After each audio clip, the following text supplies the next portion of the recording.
Welcome to the Weird Fat and Sober podcast. I love it. I don't know what's one of those three things you are. Do you feel like you're weird, fat, or sober? All three of them, for sure. Absolutely. So, tell me your story, man. I want to hear it. I want to hear it from day one. All right, day one, man. So early in life, man, you know, I was raised with a very great family. Mm-hmm. Parents both at home, older brother and sister that loved me, and they all took care of me, man. I was a baby, and of course, you have an older brother and an older sister. Yeah, older brother that's 5 years older, and a sister that's 6 years older. Oh, okay, so you're the little baby. Yeah, little baby. Yeah. So yeah, it was, it was great, man. Got along with everybody. Everybody, brother and sister, it was good. But I know it was kind of difficult for my brother, sharing the same room with a brother that's 5 years younger than you. Yeah. So we got along, but I could definitely tell from like an early age that we definitely had some differences. Right. And 5 years is quite a bit of a difference. I feel like an older brother would get it. Like probably like loved you at first, and then was like annoyed with you the older that y'all got. Right, and that's like it seemed like we got along like outside of the house. Yeah. And things like that, but like when we got to the house and we couldn't separate, we had to, went to the same room. Right. And then I could definitely see it was just, I completely understand now that I'm older. I'm like, yeah, I think it would have sucked to have a brother that's 5 years younger than me living in the same room. Especially when we get to high school. Right. He's in high school and I'm in middle school and sharing a room. Right. Just trying to do some things that he doesn't want his middle school brother to see. You're like messing with his toys probably. Right, yeah. But man, life was good. Like I said, my family was, we're very close, and there wasn't many. Your parents are still married to this day, right? Yeah, they still are, and they're happy. Did you grow up in church? So yeah, I grew up in a Catholic church. Okay, I don't know you're Catholic. Yeah. So that was kind of hard. Was kind of forced to go Sunday and Wednesday every week, right. From a young age through high school. Yeah. Did you resent it at any point? Yeah, definitely. Like, I started to resent it when I was like 15, 16. Yeah. It just came whenever I was like trying to go home and do stuff Wednesday after football practice, but all my buddies were going out to do something or go smoke weed or do something, and I was going to church to go sit there for an hour and a half. I feel like that's pretty normal. Like that's, for me, that was the same deal. Like I started to resent it when I got to the age where I could make my decisions about what I wanted, what I was doing, what I wanted to do, and so I relate. Yeah, definitely, and it was more of a resentment towards the church, not God or anything. It was, or my parents. It was just to the Catholic Church that's what I had to do to be a part of that church. Yeah. And I know my brother and sister felt the same way for a long time. Yeah. But yeah, everything was great, man. Had a great life. Then we got to high school, and that was kind of whenever I started getting into the my anxiety kind of started kicking up a little bit. Right. And, I was an exceptional athlete, so I know that there was high expectations for me in sports and those kinds of things. Right. And so I kind of just took on that role that I know, like, my dad and my family, like, thought I was. Thought I was going to be this college athlete from, like, a young age. I was always playing with kids a year or two older than me in every sport, So did you play? You played football from the time you were like in the pee-wee, all the way up, and always played a year above. Right. I was also just really big my whole life, so I could actually physically compete with them. Right. So, I just kind of put on that mask, that the identity that your family kind of created around you, wanted for you. Right, exactly. And I hate doing this because it sounds like I'm blaming it on my dad, but he was kind of he was raised the same way, and he Yeah. had like his parents had the same expectations for him, and then he got hurt his senior year and lost all of his scholarship. Oh, really? Which is Wow. really funny because that's exactly what happened to me. Right. But I always wore that mask, and I didn't feel like I could share like my anxiety or when I got depressed or anything like that with people. I was Right. like, everybody expects me to be this stud athlete that's happy all the time, outgoing, and Right. Was your dad like the kind of male role model who was like toughen up, boys don't cry, like don't express emotion, or was he an emotional person, or No, it was always you got to be tough? Yeah, definitely rub some dirt on it, get back out there, right. Which is normal. I mean, that's the majority of men are raised like that, and then they raise their kids like that, and it's right.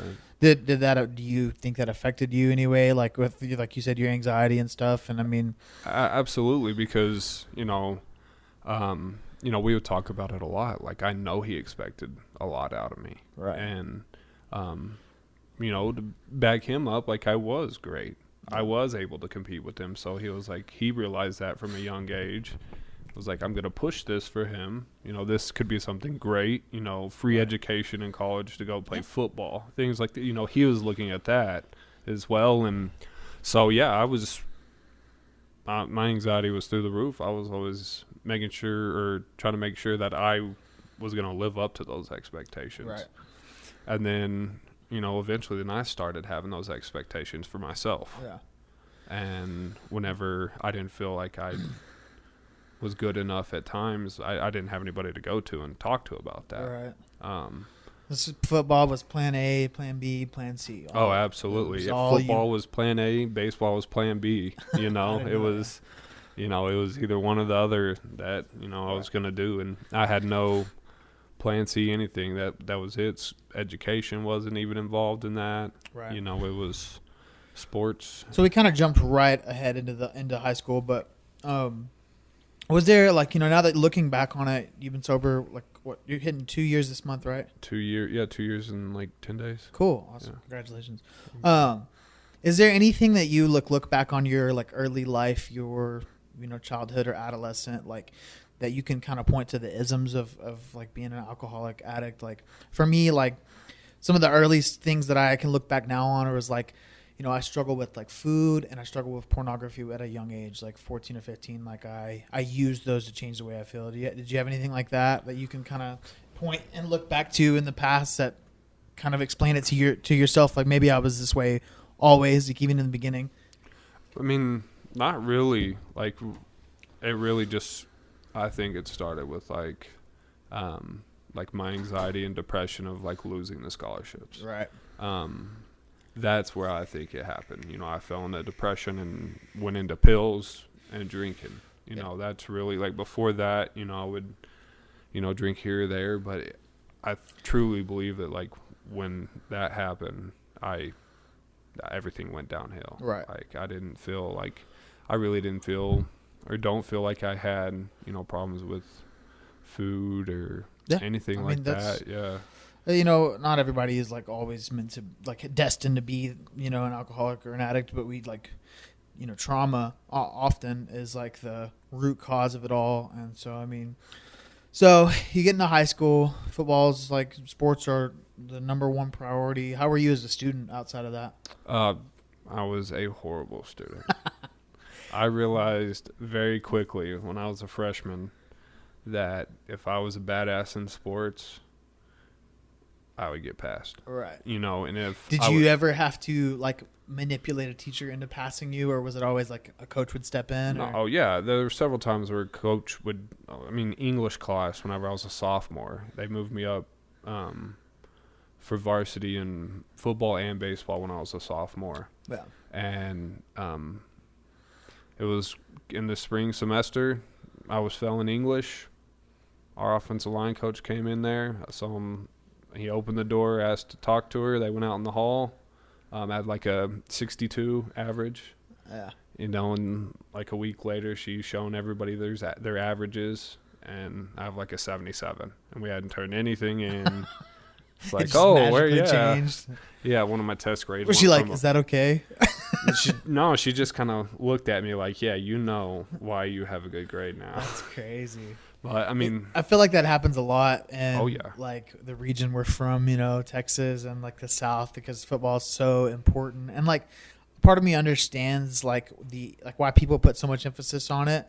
Like, because like people really do have a chance. We see people come through tech all the time that go on to play for the NFL and make millions of dollars, and they're a success story. But like, it's a weird dynamic because the percentage of people that actually go and do that compared to the amount of people that are hoping to do that is, fucking landslide. Right. And that's one of the things that like I was told by my dad and my uncles and coaches, that it's like, dude, you have to be like outstanding and way over everybody else, with your ability to reach those points. But at that age, like, or my whole life, like I played with everybody older than me, and I did well with that age group. So I was like, yeah, I am that. Right. Like I am that one player that makes it out. You excelled amongst your peers at your age group, and so in one sense, like it's really awesome that you like learn to believe in yourself through sports and stuff. Like a lot of people, like myself, like I have like, I have no determination or anything like taught to me because I didn't do sports, and I see people that did that, and they obviously have some life skills that I don't have because of that. So there's some good to it, I'm sure, so you play in high school, and then y'all did good pretty much the whole time you were in high school, right? And then y'all went to state. Yeah, we won state our senior year. Right. And that was a great year. But at the same time, like whenever I look back, like I just see like ego just like flashing in my face like that's what like ultimately led to like such a deep fall off and deep into depression. Right. It was like I had this huge ego, colleges talking to me and things like that. So, and we were just killing everybody on the field. Yeah. So like we did very well. And again, the expectations from us, from the team, from me, were high, especially that year whenever we were getting ranked in those kinds of things. Right. I remember because you graduated in 2010? Yeah. Okay, me too. And I remember, I think I was a freshman in high school. I may have been in 8th grade, but we went to state one year around then. I think it would have been like 2005 or 6.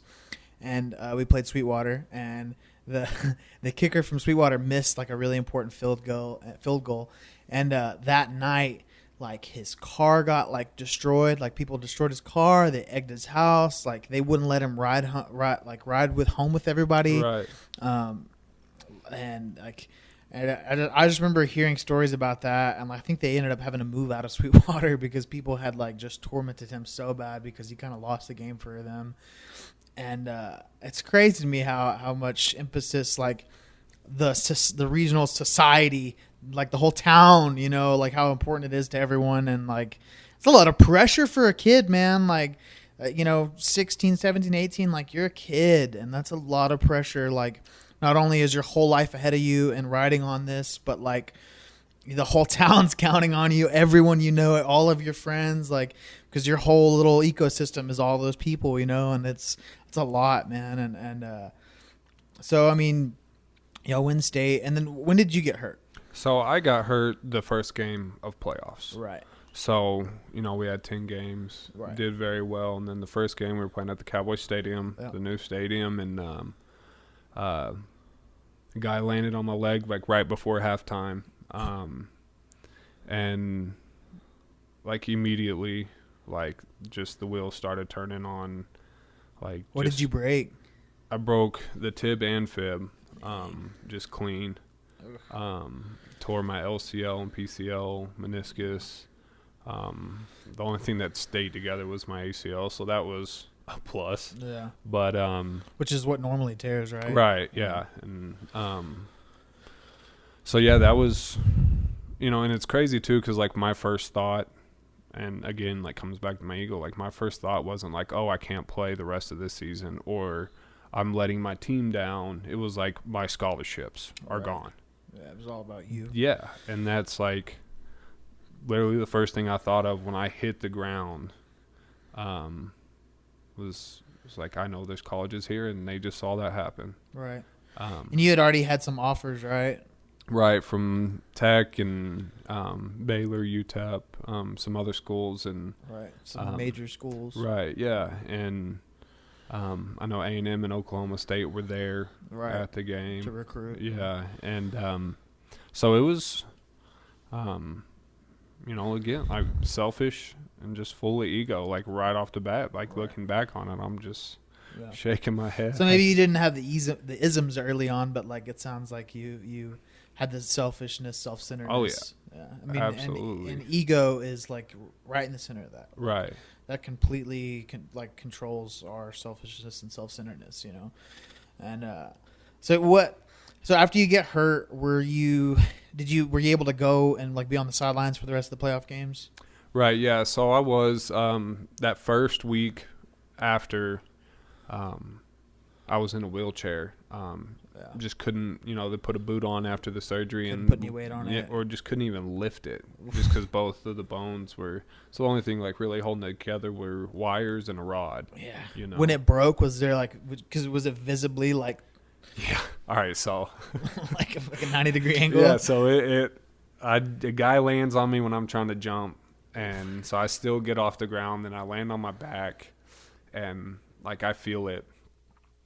And I sit up and I move my knee up, but my foot and ankle stayed on the ground sideways. Yeah, so like I knew immediately that that's not right. Yeah, that's not supposed to be like that. Oh man. Yeah, so it was.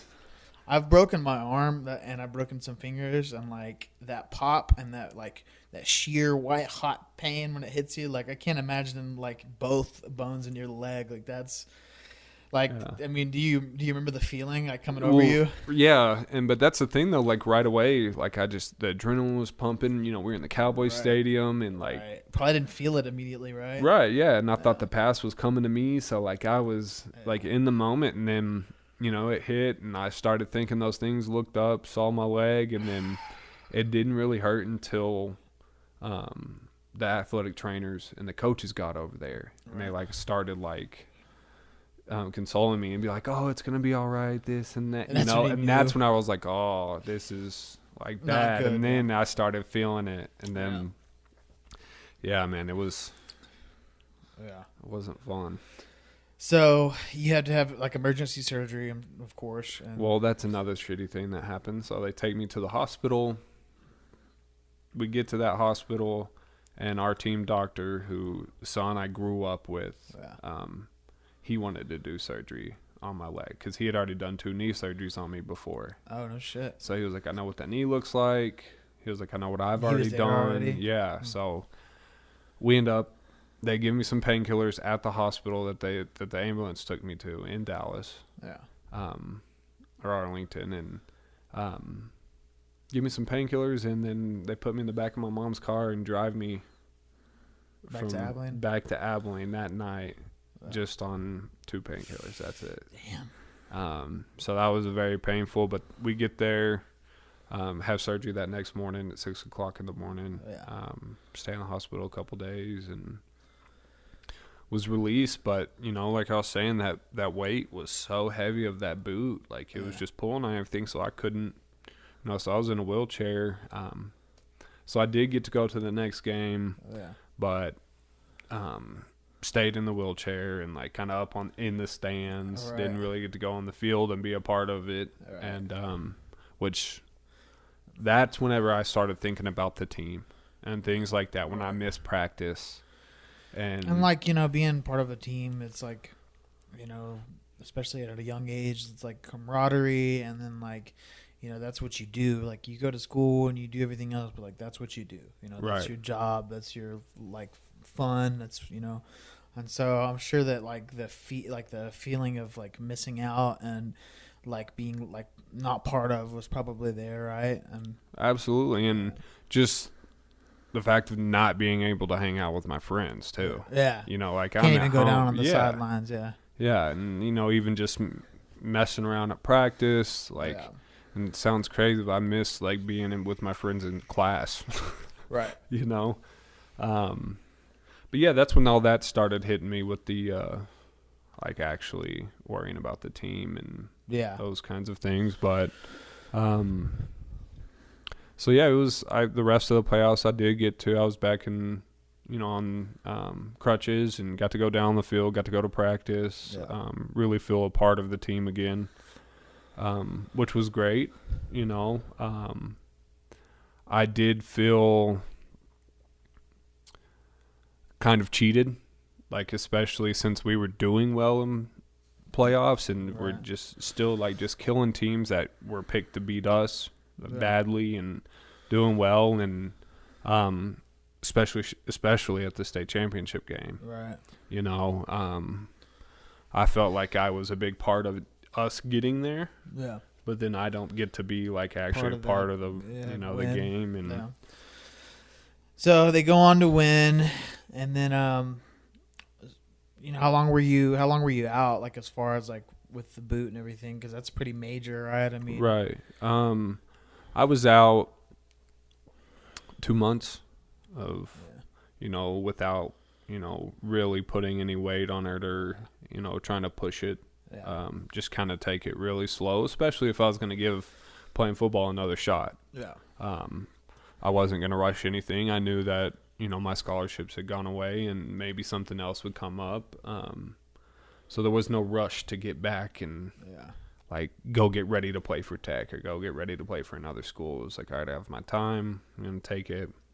But again, that's when the depression hit in. Yeah. I was just devastated. Like we said, I didn't have a plan C at all. Yeah. It was football or baseball, and then couldn't do either one. So, I was sitting there just blank.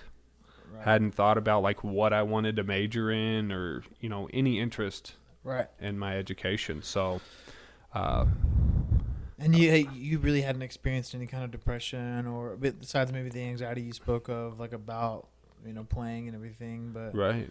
So, I mean, it probably just felt like your whole world was pulled out from underneath you. And absolutely. I mean, it was like I had like my identity that like truly wasn't mine, but like I'd fallen into and like made my identity. Right. That was pulled out from underneath me. Yeah. And, that's where like I'd put all my eggs in that basket, that identity, that wearing that mask. And so then when I did go back to school and even into college and see kids from other schools, like automatically I was like, they don't view me the same. Right. Because I'm not this wearing this mask that I used to wear. Like I'm not that. So like then the anxiety kicked up even more. Yeah. Just had no idea who I really was. Yeah. And just stayed. It was kind of just like this whole like year of trying to figure out like who I was. Yeah. It was a rough year. So, we graduated high school, and you still had like a couple offers, right? That you ended up going through with. Yeah, so I took that year off and just went to Cisco Junior College there in Abilene at the Abilene campus, and I'd kept in contact with a coach that was at Texas A&M. Now he was at a Division II school in Oklahoma, and so he contacted me, told me to reach out to him when I feel like I was ready. So I, did, and he gave me a chance up there. Went and played there for a year, and but I still were you really like after your injury and after all that, were you able to like play at the same like intensity and level that you had played at like before? So physically, yes, but mentally, it wasn't there. Right. That fire was gone because the big scholarships, the big offers were gone. And I mean, what did you feel like? I mean, I didn't feel like I felt like I was a letdown playing at a Division II, which is an amazing accomplishment. Right. You know, I'm still getting my education. Full ride. Yeah, Yeah. education paid for to go play a sport and get a degree. Yeah, that's awesome. But in my mind, it wasn't that. Yeah. You know, I was like, man, I have to felt go like play. You were letting your family down, and yourself down, and who you're supposed to be. That's a lot to internalize when it's not even really your fault. Like, and there was always this chance for you to get hurt and this to happen anyways, and you to completely internalize it and just believe that it was your fault, really, right? Right. Fuck, that's heavy, man. That's a lot for 18, 19-year-old kid, like, and yeah, man, that's crazy. Yeah, and that's kind of where like I did start a resentment towards God, because like I didn't blame it on that kid that broke my leg. Like, my teammates were all mad, but like I was like, it's football. Like, he was like, hey, I'm gonna go dive on the, you know, I watched the play and everything. I mean, he didn't do it on purpose. Like, I blamed it on myself, and then after some time I was like, I didn't do anything wrong. Like, God didn't want me to do that. And I was very resentful at him for that. And you know, that resentment's, you know, I held on to that resentment until I got sober. Yeah. Kind of blame God for letting it happen. Right. And then I'd blame God for me being an alcoholic and addict. I blame God for, I've been there. I mean, you know, it's just, I feel like it's pretty normal. Most people have some kind of resentment with their higher power, even before they really like get into the program, or, you know what I mean? Some people, it's a death of a loved one or a life event, you know, like, and sometimes we don't even really realize that we have a resentment towards a higher power. We don't even, people who don't even have a higher power have a resentment towards a higher power. You know what I mean? Right, like, yeah. I've met several people like that, and so like you go to the D2 school in Oklahoma, like, and this whole time, like in high school, like you were kind of partying, right? Just the fun, loving, free partying after games, probably. And did it kind of ramp up when you got to college? I mean, it normally does for most people. It did for me. It did, but it really started like right after I broke my leg, when I started getting the pills. Oh. And so I started taking way too many, and hydrocodone. Yeah, and you know, Christmas Eve, that Christmas Eve, that ended up having to take me to the hospital. Shit. Family went out to mass on Christmas Eve, and you know, I didn't, and I was like in such a daze I couldn't like remember how many pills I had taken, and I just kept taking them, and like eventually just like felt like myself like not even realizing like what was going on or where I was, and like I was in my bedroom that I grew up in, when I was like, where am I? Were you drinking and taking pills? Right, yeah. And so and like your family like drinks, right? So it's probably always in the house and accessible to you, right? I mean, yeah. I mean, and it was very easy to get a hold of it. Yeah. And even I had my brother's real ID since I was 16. So you could go get your... And you're fucking tall. You probably had a full beard at 17. So looked just like my brother. You know, he had a semi-beard at the time, and I had a goatee. And so, I mean, I could get it if I wanted to. Right. And so I ended up having to call my mom, and, you know, she had to come get me and take me to the hospital. Just because you were so disoriented. Yeah. You were able to call her, though? Yeah. She said I told her that I needed help. Yeah. And, you know, they're in the middle of church, so she just leaves, doesn't tell the rest of my family. I mean, we go to a huge church. Yeah. So, you know, it would have been kind of... So, what was your family's reaction to that? And, of course, manipulation started early. You know, so, like, I told them, oh, I forgot, and this and that. You just slipped up and took too many. I was trying to get fucked up. Right. Like, I was. But, like, I did forget how many I had taken, but... Yeah. It wasn't like, oh, I'm in pain. I was like, no, I'm trying to get high as shit right now. Feel good. Yeah. But so. And that's the Christmas after your injury, right? Right. Okay. Yeah. So then I went home the next day, and they questioned me about it and everything, and you know, it's Christmas Day. And you know, I'm tell them the same thing. I just forgot and didn't mean to, and this and that. And everybody believes you because you've been a golden boy up until now. Right. And which is almost worse than being like a shithead, because like if you've always been a good kid, which that's how I was. Like I was a good kid growing up. So like when I started like acting up, like my family believed me for a long time. And so it was probably like that for you too, right? Absolutely. Like my family not knowing about me being an alcoholic and addict until they started getting suspicious about 3 months before I asked for help. Right. So that was about 7 years or 6.5 years, almost 7 years of them just not knowing. They just like, I would blame it on not getting my job or getting a job, or blame it on, I just can't handle school or this or that. And it was just, I mean, and our families, they like love us and want to believe in us. And it's hard for them to come to terms with,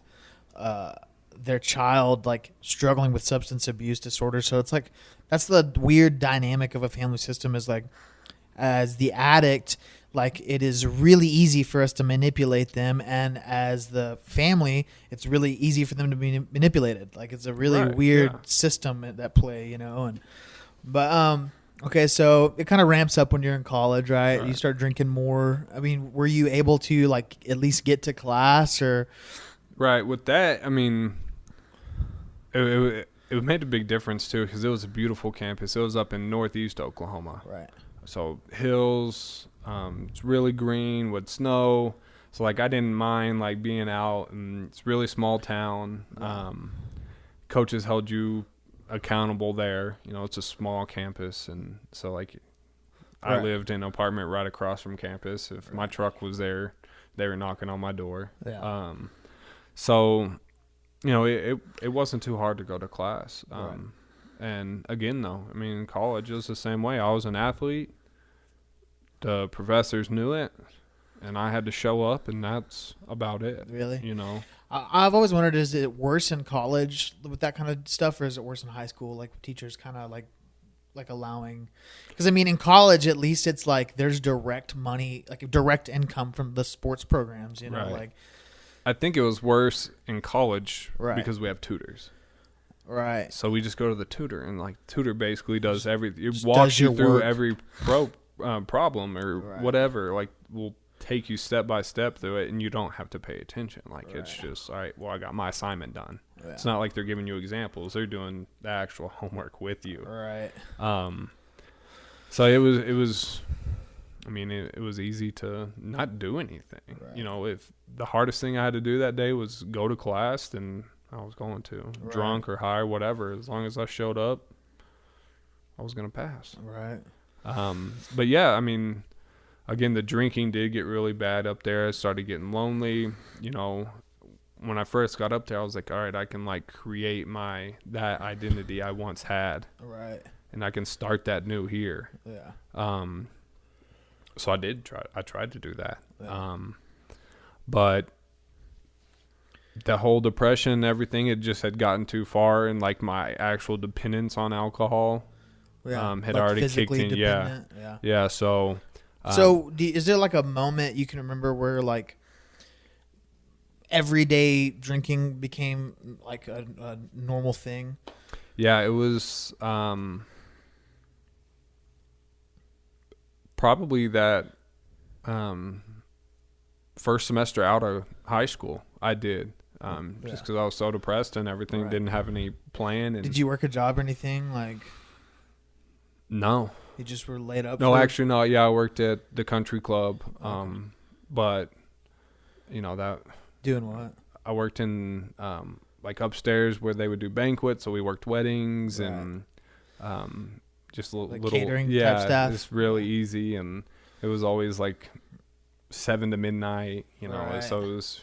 There's probably easy alcohol. Shift, and we would drink after, right. We'd stay up there and drink, and but then it kind of backed off a little bit whenever I started talking to that coach again and got the offer and moved up there. In that first football season, like I wasn't doing it as much, right. But whenever I would go out on the weekends, it was like the same old me. Like I wasn't gonna have a few beers and then go home. Like I was getting hammered and waking up in the neighbor's yard. Like there was no Um, but then that spring semester came along, and then that's whenever I was like, I'm done with football.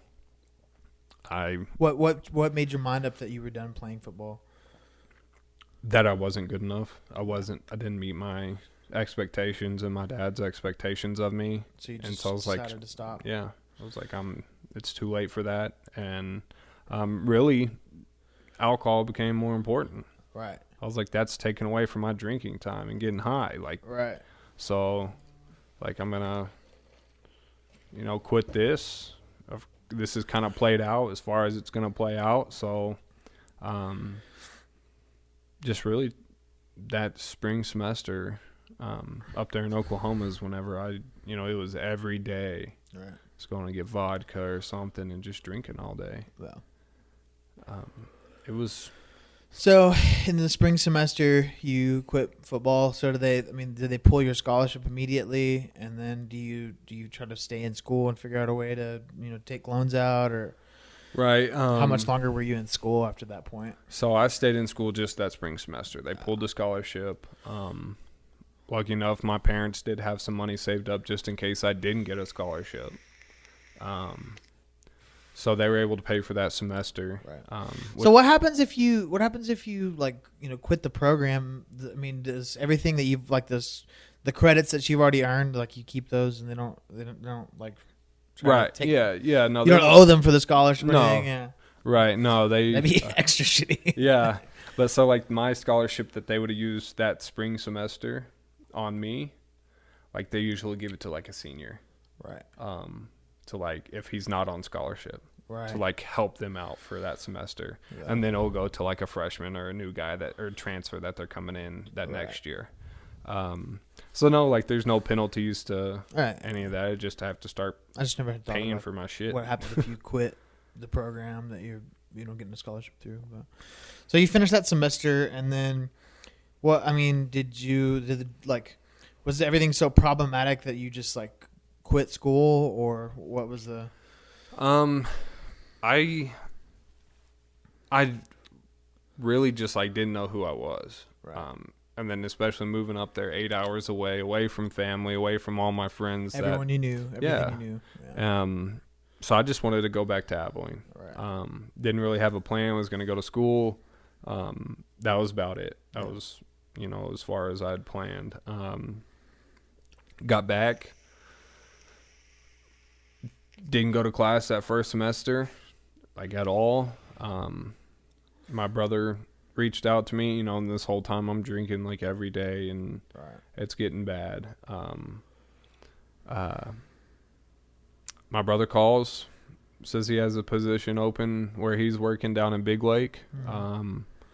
Asked when I wanted to start or if I wanted to go out there, and so I did that. Went out there and worked for National Oil Varco, in the warehouse and as a driver. And did you live with him at first? Or? Right. Yeah. So it was him, one of his buddies from college that worked there as well, and I lived there together. All three of us did. And worked together. Whew. Yeah. It was I've tough. done that before, and it is not. It's usually volatile pretty quick. And especially with my brother and I's history and living with each other, didn't work out well. Right. Growing up together, and then. And we're they're probably young guys. They're probably drinking and stuff and partying. So y'all are all partying. And then was there a moment where, your drinking was obviously different from their drinking to them? Was there a moment that they noticed oh shit, Parker's keeps going? Right. Yeah. And, my brother had brought that up to my father one day. It was hey, he's drinking a lot and this and that. And then, my dad's response was well, if you were 21 and making the money that he's making right now, would you be drinking like that? And Ted was oh, shit, I was drinking like that without the money. Yeah. He was just yeah, he's that age. Right. He's going out and partying, having fun. He can wake up and not be as hungover and go to work the next day. Right. So again, I think I had just had my dad fooled, which then he fooled my brother just going off of I was fine. Right. But I know our other roommate, I know he had mentioned something before. maybe like 8 months in to us living together and me working there. 'Cause I was on call and I was drinking at the house, and he was just like, man, I was like, you're drinking again? Yeah. He was like, you really shouldn't be doing that as much as you are, and especially since you're on call. Yeah. You know, and he is my actual boss at work too. That's so. I And- feel like and that's the it's so sketchiest situation. Like your boss, like is your roommate and can see everything you're doing outside of work and like what's happening before you go to work and after. Like, Right. And just the stupidity of it, and like the insanity that Yeah. like I'm gonna drink in front of my boss, and he's the one that put me on call this weekend. Yeah. Like it's just unreal. Yeah. So he brought it up, and again I fooled him. You know, we cut it back, stop drinking in front of him. yeah, You know, when we would go out with them, I would go get nice and hammered before, and then go out and have a few beers with them, and then get home and drink some more. Yeah. You know, just pull this down so you're not blocking your pretty face. oh, thank you, sweetheart. It'll still pick it up right there. So, so you're drinking, you're working, like you're living with your brother and y'all's other roommate, who's y'all's boss. Right. So what was, and this is kind of close to your bottom at this point, right? Yeah. It's starting to decline right then. Right. Because I was making good money and still like had no plan. You know, I'd just moved out the oil field, and like in my mind that was going to be it forever. And you're making good enough money that it's like, because I was in the same situation where I was making, plenty of money, and like I was like, well, this is my life now, and most people go to college to like, earn a wage that you're making then, so you think that you're set. Like, well, I mean, when did it change? Like, when did it? Did you get fired or? So at that company, they started laying people off. Right. Like 2013, whenever this was like 2012, 2013. Right, when oil started to crash. Yeah. So they started laying people off, and I was one of the ones that they had kept on after they had laid off quite a few people. Right. But my brother got another job in Midland, and then our roommate and our boss, he got another job back in Austin. Right. And again, so I was stuck with, and like one of my close buddies I worked with went and worked for another company. So I was just kind of like, all right, well, I'm not familiar with anybody anymore. Like I worked with them, but there was no, social ties with them at all. So I was like, all right, well, screw it. I'll go back home and go back to school. Right. I'd saved up quite a bit of money. So I do that, move back to Abilene, go to school for a semester, fuck off that semester again. All right. And then by then I'd gained a huge amount of weight. Right. And really just lived off of the money I had saved. Right. Didn't have, I was just absolutely worthless. Yeah. Wake up and just drink all day. Yeah. Do nothing. What was your drink of choice? So it was Jack Daniels or Evan Williams. Go get me a handle of that and drink that bad boy all day. And that's like what I did for a good 9 months, was just live off of the money I'd saved. And Right. And again, you just lived off the money. You weren't working, so you were just drinking mostly and going to school. Oh yeah, and that's the thing. I know my mom would drive by my place and be like, "Oh, why is your truck here when you should be in class?" And I'd be like, "Oh, I rode with so and so. I rode with John Smith." Yeah, and of course, then she would come knock or try to get in the door and stuff like that. You're and I'm holding the door on the other side. Of course, I purposely did not let them have a key. Right. So I'm back in my bedroom in the very back, and hear the doorknob jiggling and stuff, and it's just unreal. Yeah. And thinking about going to Cisco College compared to where we're at Tech now, smaller than my high school. Yeah. The classroom is, the students in each class, 15, 20 students. Could have done very well. But yeah, I just did that, and then, it was absolutely I was, dependent, like, on alcohol at that point, that, like, physically just had to have it every day. Right. Then I ended up working at a pool store there in Abilene for about a year, and still, though, like, dealing with anxiety and depression, like, I went to work but didn't do anything. You know what I mean? Like, was just deep in my addiction and would go spend 8 hours somewhere else, get paid minimum wage. And the, bad thing about it, well, a lot of bad things, but, like, one of the things I think of is, like, I was totally okay with that being my life. Right. Like that, there's like a certain like hometown mentality, like people who are stuck in their hometown and they're like drinking and partying and stuff. Like there is this weird mentality of like, fuck it, I don't care about myself. And that's like, right. That's pretty much everybody who's young, stuck in their hometown. That's like the vibe, at least that's what my experience was. Cause like like it's where my addiction kind of started, was in my hometown. And then, so I mean, was there a lot of people who kind of like you were friends with in high school who had stayed behind and were kind of in the same place, like that you were drinking with, partying with, basically using buddies? And absolutely. And some of them are still there doing it today. Yep. Like it's a black hole there. Yep. Like if you go back, you're stuck. Yep. That's what I see about Snyder too. Yeah. It's just everybody I know that's still there is not doing well. Right. And that's exactly where I was. Like I just had accepted that this was my life and I was good with it. Yeah. But that's kind of like leading even more to my, my bottom. I quit that job after working there for a year. Yeah. Was just kind of looking for opportunities and basically not looking, waiting for something to come knock on my door. And again, my brother, he's at a company in Midland, and they need somebody to come work as a dispatcher for him. Right. And he was like, and at this point, I'm weighing like 450 pounds, like huge. Dang, I didn't realize you'd gotten that big, man. Yeah. Dang, bro. So I gained 200 pounds in like 5 years. Dang. And it was like bad. Good job, because you've lost a lot of weight. That's crazy. Appreciate it. Yeah, it was bad. And my brother was like, you get to sit at a desk and answer emails and answer phone calls all day. Right. And you get paid very well. Right about that time is whenever my neuropathy started kicking in. Right. And my vision started going out.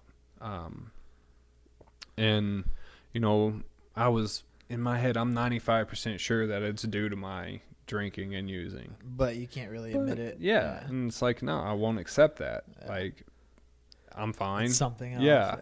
And so I go ahead and go with the job, take it, move to Midland. What was the first was neuropathy only did it only affect your eyes? Did it affect anything else? So it started in my feet, right? My left foot, and I can remember the day, and I can see very vividly my foot, the day it started happening, where I was, everything. Was it just you lost feeling? It was, it just got really numb. I woke up and it was like that, really numb, and it was like that, and I was trying to work out then, go walk and things like that, and it was just very awkward. And then slowly, it just got worse. And then when I woke up one morning, I was at my parents' house, and my sister was in town with her newborn, and I walk out there into the living room, and I look over at over at my sister, and then I look over at my nephew, and she's holding him, and I can't see his head. Yeah. I'm like, what the hell is going on? I get closer and I can see him fine. All right. So it started out very small, right, and just progressively, a certain distance, things get blurry. Right, and then it just got worse and worse, and I just went, I just didn't care, I guess. And again, it's just insanity. Right. I knew this was what was probably causing all this, but I didn't care. Right. So I kept drinking, took that job there in Midland working for him, and I tried to start tapering off because I knew it was going to affect. I knew this was a great job and a great opportunity. Right. But after I tried to taper myself off, and like the withdrawals were hitting, and What were the signs of withdrawals for you? so really the shakes is like Wake up shaking. right away. Yeah. And so like when I first started, I would drink a little bit in the morning. Just to calm them down. And then at lunch, we got an hour and a half break for lunch. And so I live 15 minutes away. I go to the house, take like a couple more shots just to get me through the day. Right. And then after work, hit it hard. But so I slowly started like I'll just take a drink at lunch. Right. And I'll just get the shakes and then just feeling awful, the cold sweats. And one day it was bad enough I was at the shop, and two of the other coworkers that worked in dispatch with me, they were just like, dude, you look horrible. Like, you need to go to the hospital. So they take me to the hospital, and like my blood pressure is like 190 over like 110. And no, of course I know it's from withdrawals. But you can't tell everybody No. that. And of course my brother works there. My brother, takes me to the hospital. He's with me the whole time. And, I lie about my drinking, all that. So they're doing all kinds of these tests. They do a spinal tap, like all kinds. And that's another thing. Like, how stupid. Like, I would rather do a spinal tap than admit that you were freaking having withdrawal symptoms from alcohol. It's just like, what is going on? Yeah. And so did that, and ended up just basically calling in pretty often. And my brother calls me one day. He's my boss. He's operations manager, and tells me that they're gonna have to let me go. And I think that's when I hit my bottom. Really? Is when I get fired from my brother fires me from the job.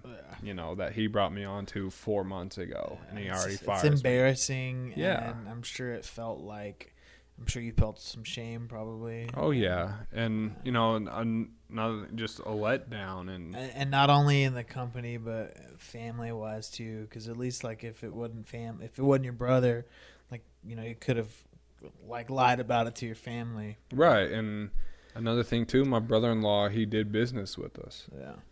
So it's like he's involved, and like I would, answer his emails and phone calls and help him get set up with equipment and all that. And then all of a sudden he has to, or him calling on the days that I called in sick.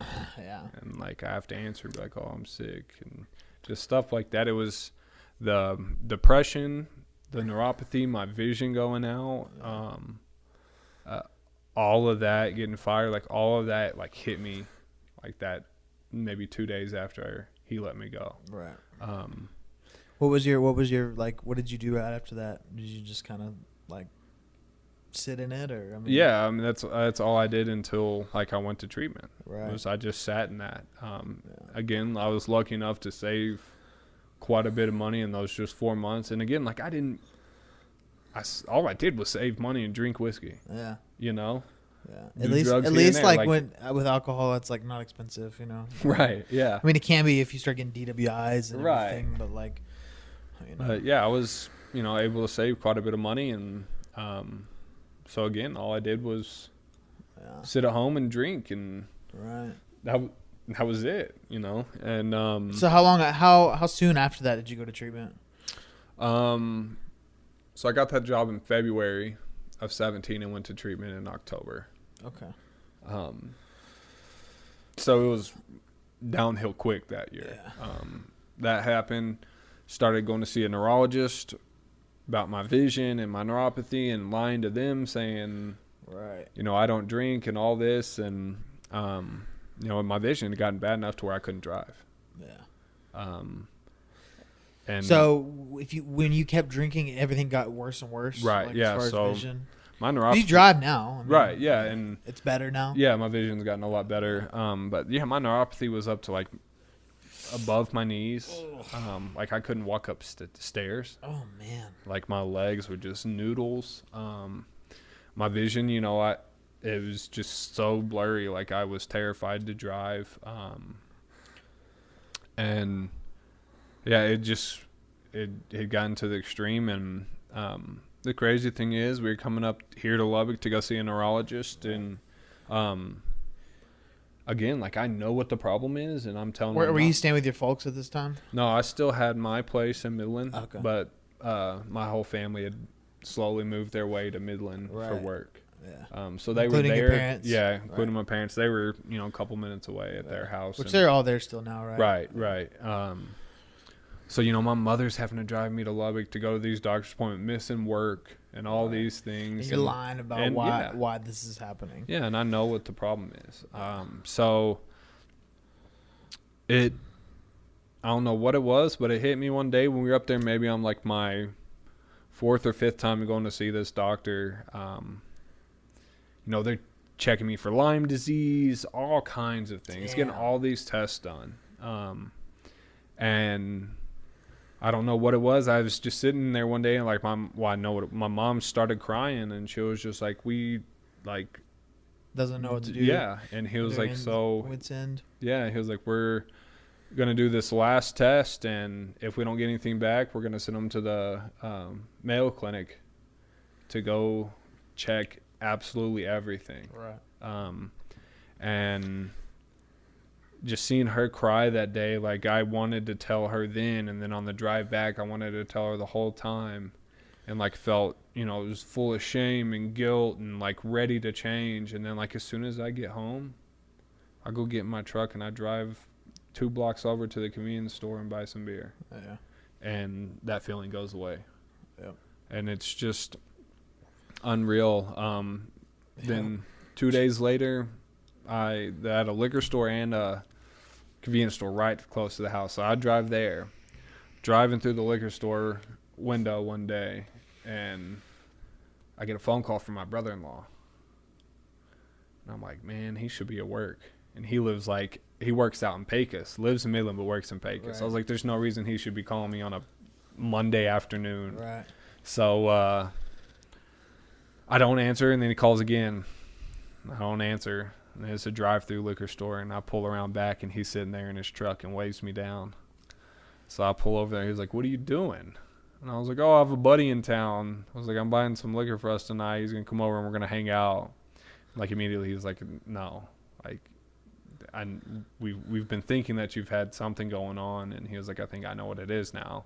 Yeah. And so I'm thankful that my parents and, my family didn't like try to sit me down and have an intervention, because I wasn't ready. If they would have done it then, I would have said, no, fuck y'all. I have enough money to live off for a while. Like, I don't care what y'all say. I'm going to keep doing it. Right. But then it took just 3 more weeks of me doing that. I remember it was a Sunday night. Sunday I had a handle of whiskey and beer and drank all day and into the night, and it was about 2 o'clock in the morning, and I stood up and I was like, I feel sober. Like, for how much I drank today. Stopped working. Right. Yeah. And like a couple months, even like since when I got fired, I started stealing oxys from my parents. My grandmother, they had taken them from her. Yeah. And they had them in their cabinet. And so I was stealing those. So I'd been taking those for, like 3 or 4 months, just almost every day. Taking one and drinking. Yeah. And that's a gnarly combination. Yeah. Opiates and alcohol. Yeah. And kills a lot of people. Yeah. Kills a lot of older people. Yeah. And so I just kind of sitting there, and I was like, is that like a moment of clarity that I was like, this needs to stop. I need to do something. I can do better than this. So that was probably my first time to pray. Probably since college, when we prayed before a football game. Right. Like I just completely cut off all connection to my higher power, to God, and just had no prayer, nothing. I hadn't done it in a long time. And so I went into my room and sat down on the edge of my bed and leaned over and had my face into my hands and was just crying and praying. Yeah.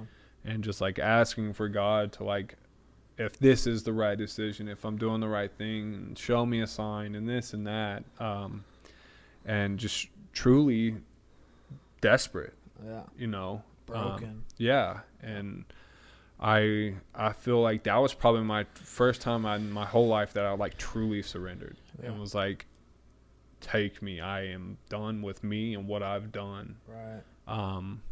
And not even 5 minutes later, I get a phone call. By this time, it's like 2:30 in the morning, 2:35 in the morning. Yeah. I get a phone call, and it's one of my best friends that I grew up with. His brother died because of his addiction. Yeah. And so he calls me, and I answer, and it's FaceTime, and I'm doing everything I can to hold my tears back. Right. And we're talking. I was like, why are you calling? He was like, man, I was just sitting here smoking a blunt, playing FIFA. And he was like, you popped in my head. He was like, I knew your drunk ass would be up. And then I start crying. Yeah. I'm like, no way. And so I start talking to him. And, of course, like, he pauses his game and, like, sits down and we start talking. And he ends up and stays on the phone with me. And we talk for, like, 3 hours. Yeah.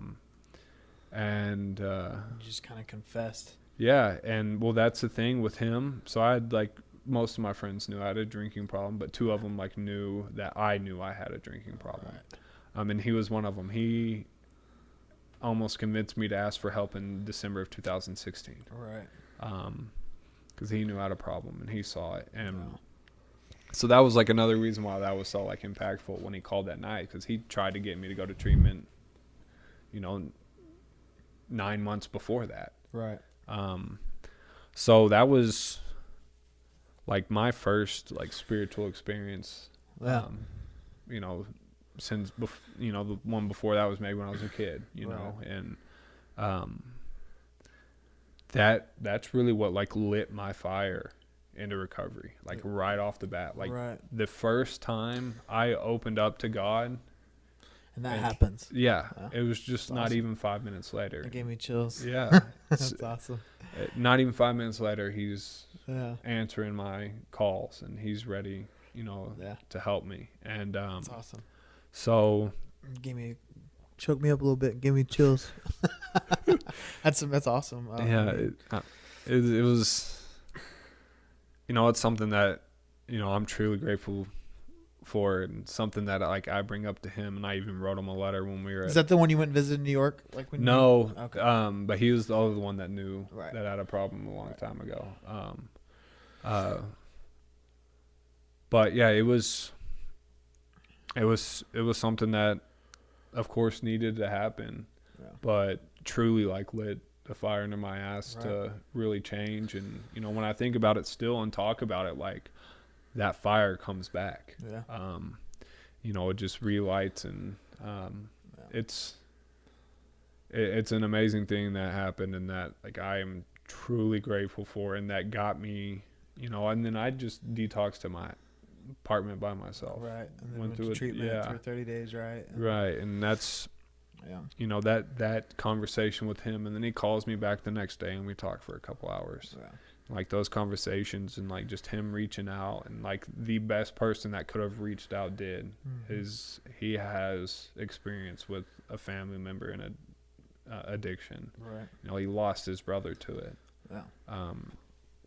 And so that kept that fire going while I was, detoxing. It was the worst 4 days of my life. Alcohol and heroin detox are, like, super, like, very similar, and they're very intense, and shakes, and can't keep nothing down. You're fucking shitting and puking, and it's rough. And yeah, man, it's really awesome, like, just to hear, like, your whole story, and I love hearing that spiritual experience, that moment of clarity where, like, it stops working for you, like, the drugs or the alcohol, they just stop working, and you're just stuck with yourself, and there's nothing to take it away. And then you kind of, that moment of clarity hits, and it's powerful, man. And so, I mean, your trauma was really, like, your injury from your football, and then, like, it just kind of progressed. It's progressive illness, and then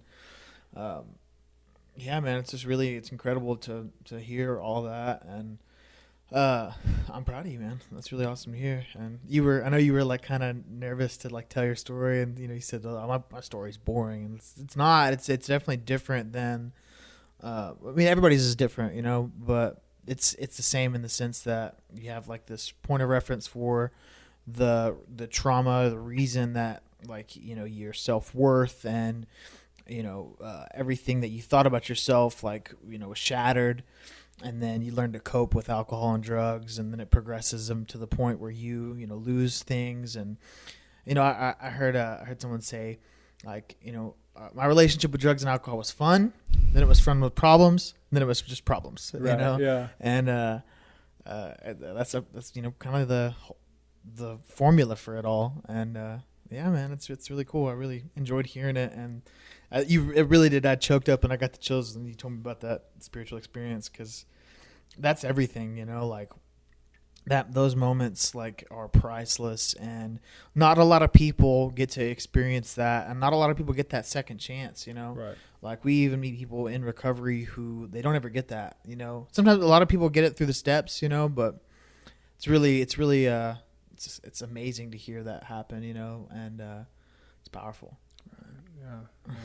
Appreciate it. Yeah, it's God had always been there for me during my addiction and my whole life, but I never opened up the door for him, and he'd open up opportunities left and right, and I would always peek in and not do it, or stumble and drunk and fuck it up and take back my will. But the time that I truly opened up and he opened up a door for me, and I stayed true to it and really truly surrendered to him like that, I'm almost 2 years clean today because of that. Yeah. Because of him. And that's something that I always have to remember and truly be grateful for, is my connection with my higher power again. Because that's what started this all recovery and great life that I have now. Right. It was because of that moment and that time that he opened up, and I accepted him back into my life, and he was there waiting and happy, to receive me. And man, my life has been great because of that. Right. I mean, 2 years and 10 days. Yeah. You're in school. Right. You got a good job. You got good friends. You're close to your family again. I see, you post on social media of your nephew who's stupid cute, and I see that like you go home all the time and spend time with your whole big family. And so yeah, man, 10 days. In 10 days, you'll have 2 years. We have the same. We're going for the same degree, intro to CFAS. Yeah, man. Man, it's amazing what the opportunity that God has given me, that recovery has, that the recovery community here, the sober living, all those things have helped me tremendously in my recovery. Set me up to go back to school, to be an assistant produce manager at Market Street, things like that like I never thought I could do. Right. And in recovery, I found that all those things are possible, and we have planned to do a lot more. Yeah. Marcus and I want to do great things and start our own company, and and it's thanks to my higher power and this recovery and people like you, friends like you, and the ones that we have. I mean, we have a great group of friends. We do. And I know other people that aren't as close to us in our group. They tell me. You know, that we do have a solid group that, not necessarily got sober, but went to sober living together. Right. And stayed sober together. Yeah, May have not gotten sober together at the same time, but we've stayed sober together, and we've lost people and we've gained people, and so I was going to ask you, and this is something that I think about a lot, but like what are aspects of your new self, this new sober you, that are a surprise to you? Like if your old self saw who you are now, like what do you think would be the most surprising, like characteristic, like of who you are now?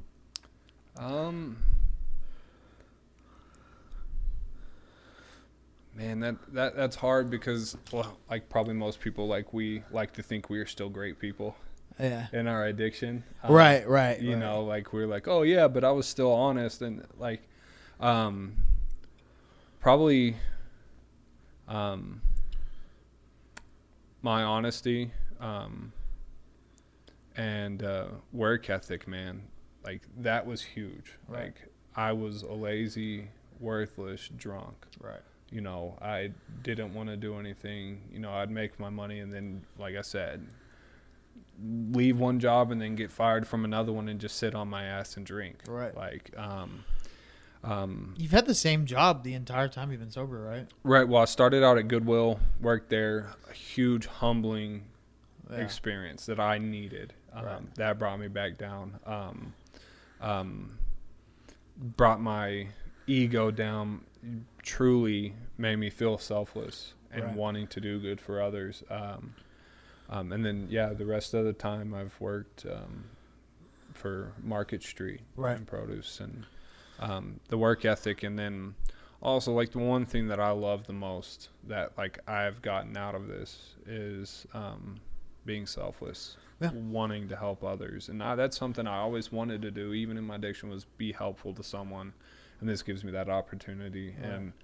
And that is, I absolutely love working with other alcoholics and addicts. I love helping people out at work that have no ties to addiction, or, you know, I love just helping people and being of service to others.